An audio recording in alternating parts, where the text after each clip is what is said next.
তো আমার কাছে কিন্তু অনেক ভালো ভালো সম্বন্ধ আছে আপনি নিয়ে যান। এর মধ্যে এটা দেখেন সরকারি চাকরি করে খুব মোটা অঙ্কে টাকা পায় দেখেন। ওই দেখি তোমার এবার আগে টাকলা Nope. এই টাকলা বেড়া গেছে মাইয়া বেড়া দিব না। অন্য কোনো ভালো পোলা আছে দেখেন। মা টাকলা হয়েছে তো কি হয়েছে? বেড়াইতে সরকারি চাকরি করে। চুপ থাক তুই, তুই আমার চেয়ে বেশি বুঝো। সমস্যা নাই, আমার কাছে আরেকটা আছে, সোলার ইঞ্জিনিয়ার, মাসে 1 লাখ টাকা বেতন পায়। না দেখো ছবিটা নিশ্চয়ই তোমার পছন্দ হইব। হ্যাঁ? এটা তো ঠিক না, টাকা তো সব বাইরে দিচ্ছে। এটার কাছে দিয়ে দিলে মাসে দিতে বইটা দিই গান চিটটা।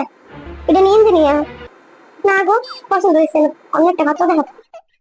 আম্মু এমন করতেছো কে? চুপ থাক, তোর বিয়া করার লাগবে না। তোর তো রাস্তা থেকে না করবে না দিলে তুই হেরি বিয়ে করে দেয়। তোর একটা রুচি। হ্যাঁ, এমন করলে কি তোমার মা তোমার বিয়ে দিতে পারবো? আমার তো মনে হয় না। আচ্ছা থাকবো, আমার কাছে আরেকটা পাত্র আছে। এটা হচ্ছে কন্টেন্ট ক্রিয়েটার। এটা সবাই দেখায় না, এটা বাইক ছাড়া একজনকে দেখায়। এইটারে না করার মতো কারো ক্ষমতা নেই। কন্টেন্ট ক্রিয়েটার, কন্টেন্ট ক্রিয়েটার, তাহলে তো ভালোই হয়। তাই গাই, তাই মা, তাই কো আমা, তুমি না করো না। আন্টি আপনি কালকে কাল হেরা এসে আমার, আমি রাত কন্টেন্ট ক্রিয়েটার।